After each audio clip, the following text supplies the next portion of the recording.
She's gonna fit in there. Get your back. I'll get you back.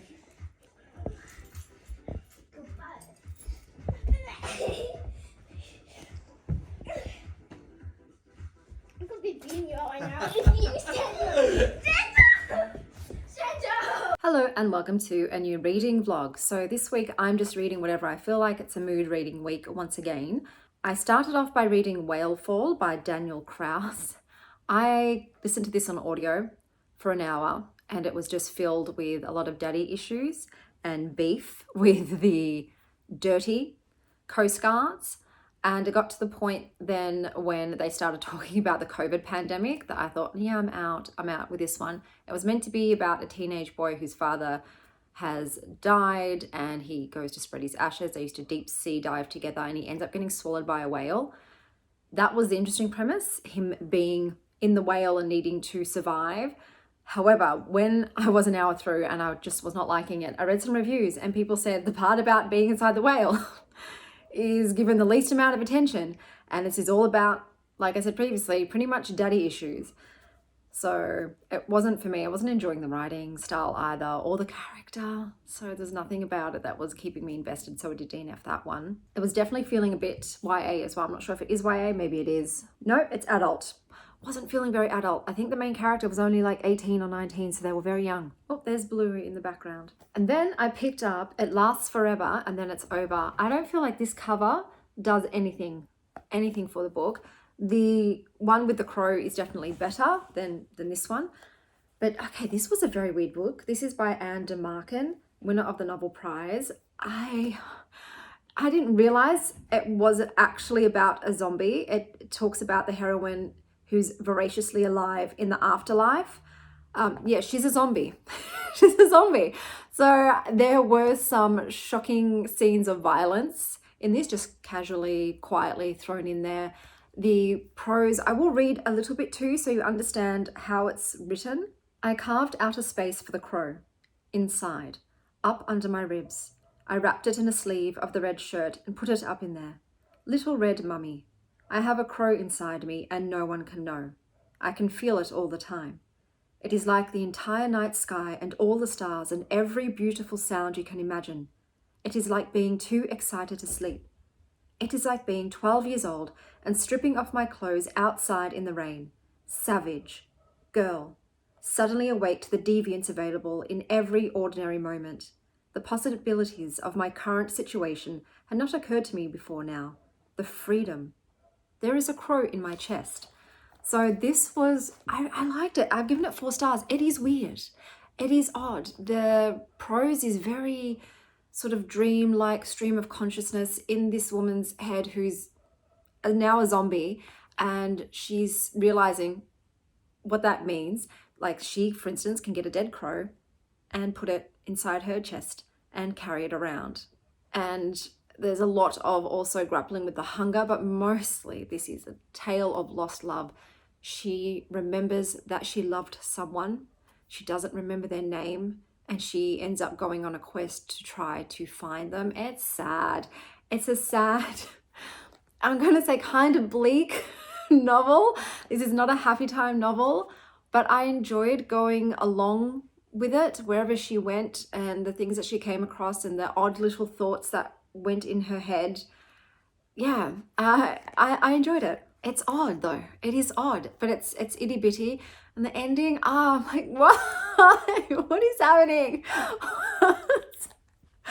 It's just, yeah, I don't know who I would recommend this to, but I liked it. It's a weird little book, and I thought it was a kind of cool twist on the zombie genre. And in its weird little way, it's a love story too. She meets other characters who are also doing things out of love and all the different ways that love can be shown towards others. So 4 stars. So those are the 2 books I've read thus far. I am currently reading The Fates by Rosie Garland. And this is about the Fates or the Morai.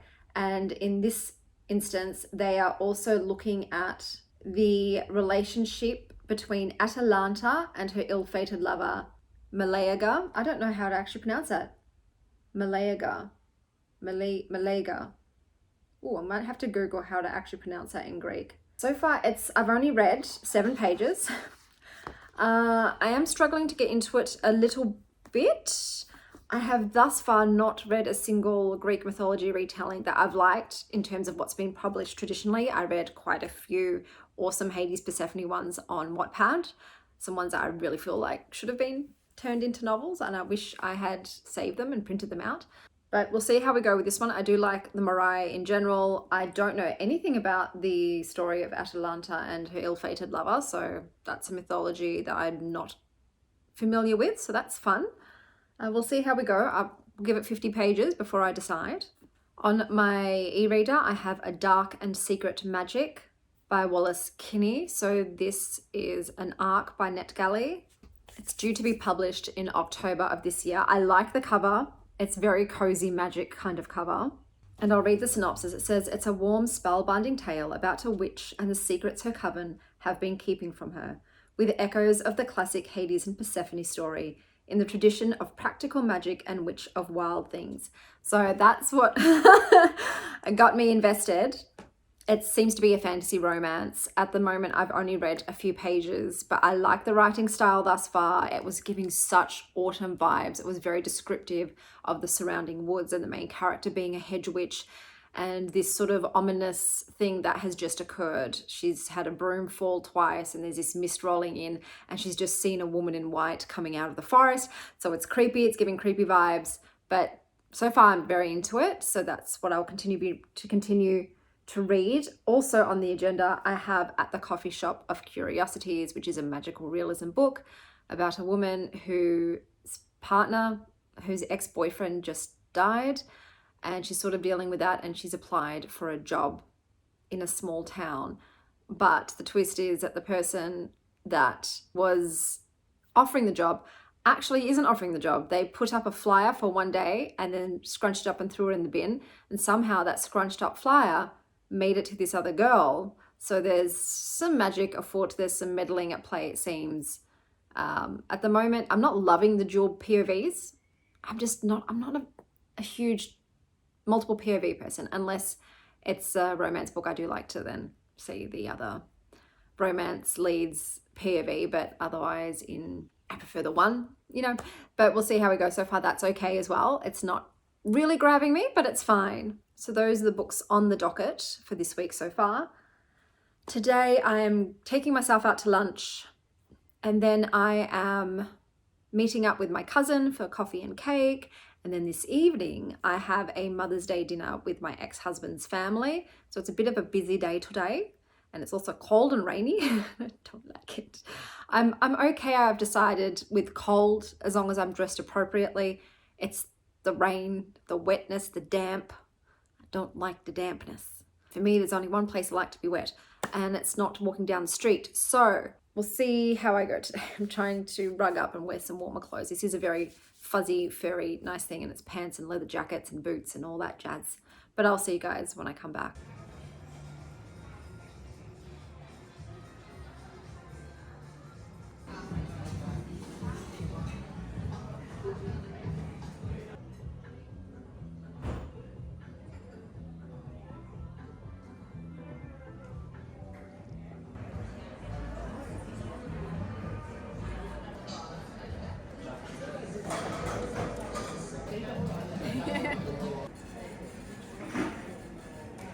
Forgot to mention that I read 50 pages of the dark magic book. I can't remember what it was called again.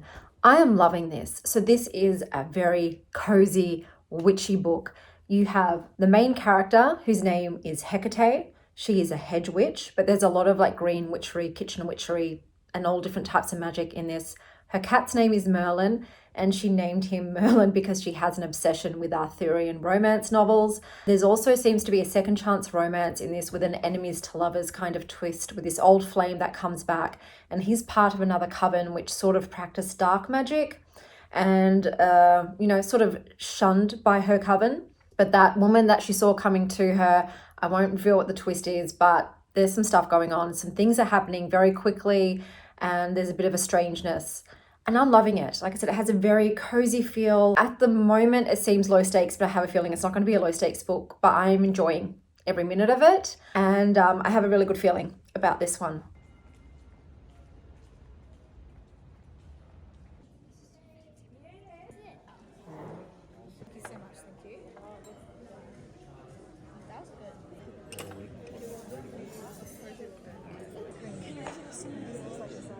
Yep, I'll give you some in a second. Hold on, can I take a photo of yours too? One second, and let me get some of this one over here.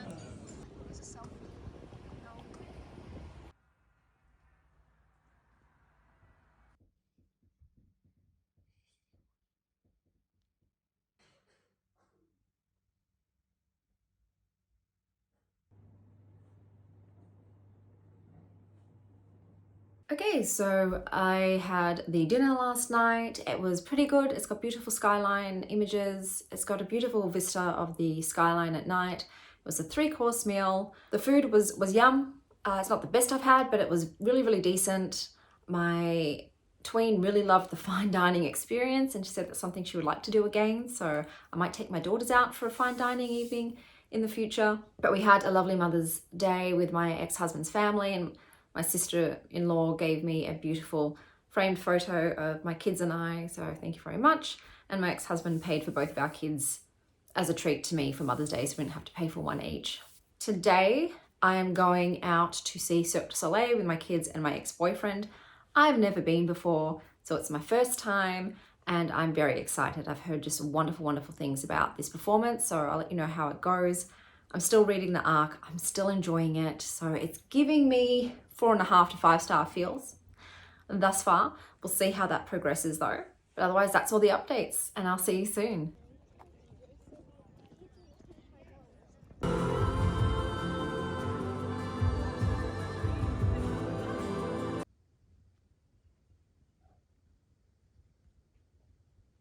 Good morning. So yesterday, Cirque du Soleil was fantastic. That was my first time going. I did get a bit overstimulated and overwhelmed by all the sensory stuff, but it was worth being dysregulated for because it's just so well done. And do I have a massive crush on circus performers now? Yes, I do. Yes, I do. Everyone looked absolutely stunning, and I was in awe of their feats of human excellence and the way that their bodies move and their strength and agility and everything. Absolutely amazing. I think my kids also had a really good time, so it was a really fun experience to have. I did at one point though have someone right in front of me for the first half. I couldn't really see around this mountain of a man, so my ex-boyfriend swapped with me after intermission. I had a much better view. So I would say too, if you've got young ones, probably get a booster seat, because if a tall adult sits in front of them, there's no chance they're going to actually see the show. Today I have a little Eurovision party happening. That's why I've dressed like Victoria from Måneskin, which is my favorite Eurovision band of all time. And for me, out of the bands that I've seen so far, my favorite is Ireland. I know it's very goth, but I'm a teenage goth at heart, and they're my favorite. But who do I think will win? I'm probably placing my bets on Italy, but we'll see how we go. Now, I did finish reading this book. I don't know why the name of it gets out of my head. I feel like it says a dark magic, something like that. I don't know why, but I ended up giving it 4.25 out of 5. So I still loved the cozy vibes. It was very, very witchy, just witchiness everywhere. I think it focused mostly on kitchen and green witchery, even though the main character, Hecate, was a hedge witch. But I really enjoyed it. There was some necromancy and stuff in there too. The Hades and Persephone angle was very, very light. So don't go into this if you're looking for a full-on retelling and it to be very prevalent. It was just like an illusion, a hint to it. The part that let me down in this book, because I loved all of the elements, it was just the combining of it didn't quite get there. The romance was the main component that didn't do it for me. It felt very rushed, and I didn't feel the chemistry between the two of them, the pining and the longing. It just wasn't executed well for me. So that's probably the main thing that let it down. Something I really, really loved, and also the pacing was a little bit off, a little bit weird. It was slow and cozy, and then quick, and then slow, and then really, really quick. So it just had some pacing issues. What I absolutely loved was the bonus edition of witchy recipes at the back. So it was like spell work to do with food, so kitchen witchery, and I love that. And of course I'm going to make some of those things. Whether or not I do the spell component, we'll see, but I really love that addition to the book. But it was a fun, enjoyable time. I did enjoy it. I was just a bit disappointed because it felt like it was going to be a 5-star. You know, I was like, oh, it's got all the components I need, but it just fell a little bit short. But 4.25, great time. And then I continued back to the Fates. I don't know what it is with me in Greek mythology retellings. Most of them fall flat. This one, it was the writing style. I did not like it. It's hard to pinpoint exactly what it is. It felt a bit too colloquial for something that's meant to be a Greek mythology retelling, a bit crass for me. And I just wasn't drawn into Atalanta or Miliaga either. It just, I don't know, it just wasn't coming together. And I really tried. I think I gave it 65 pages, so more than the usual 50. But I could tell, like, I'm not attached to the story, to the characters, the writing style. Like, nothing is working for me. I will still continue to try Greek mythology retellings because I love Greek myths. And obviously I've read Stephen Fry's. I think he does a fantastic job at telling the myths in a humorous way, but I would love a retelling, you know, I would love a fictional tale that does it for me, especially if it's Hades and Persephone. Those two are my jam. But unfortunately, yeah, it just wasn't for me. It wasn't the right fit. So I DNF'd it. I am now going to continue to finish off at the Coffeeshop of Curiosities. I think that's the last book for this vlog. So I will see you then.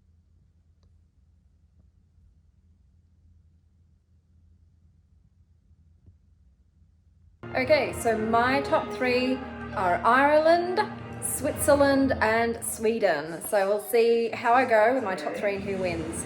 But the dancing in the Spain one, those 2 people with the heels, ooh, snaps, they were killing it. Okay, so far Croatia is winning. They were my 4th choice, Crochet Croatia. Seems to be a lot of politics in play with the scoring, the audience voting. I'm hoping Switzerland can come in and win it. Well, I'm hoping for Switzerland. Croatia was my 4th choice, but...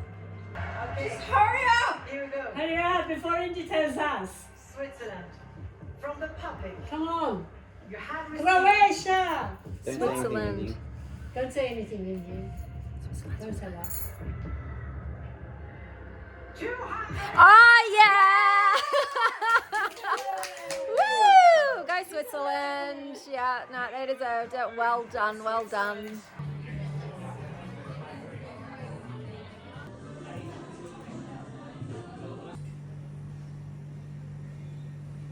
Okay, so after Eurovision, I decided to take myself out for lunch, late lunch, and I finished off at the Coffeeshop of Curiosities. So this is a very sweet, quiet, cozy book. It's got the dual POVs, and it's, look, for me, I'm not a mellow story kind of person generally, so it was just a little too gentle, too sweet for me. I need something else to be going on. So I did decide to DNF it after about 70 pages. But if it sounds like your cup of tea, I'd recommend it. It was a bit too vanilla for moi. So those were all of the books this week. Until next time, stay wild, star child.